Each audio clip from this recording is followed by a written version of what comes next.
Explosive bird dog. So what we're going to do here is contralateral limb movement explosively. So we want to move our limbs quickly without losing control of our spine, our hips, or our shoulders.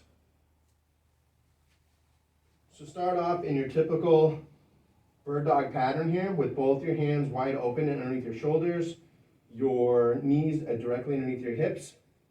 From there, take the two limbs that you're going to use and straighten them out.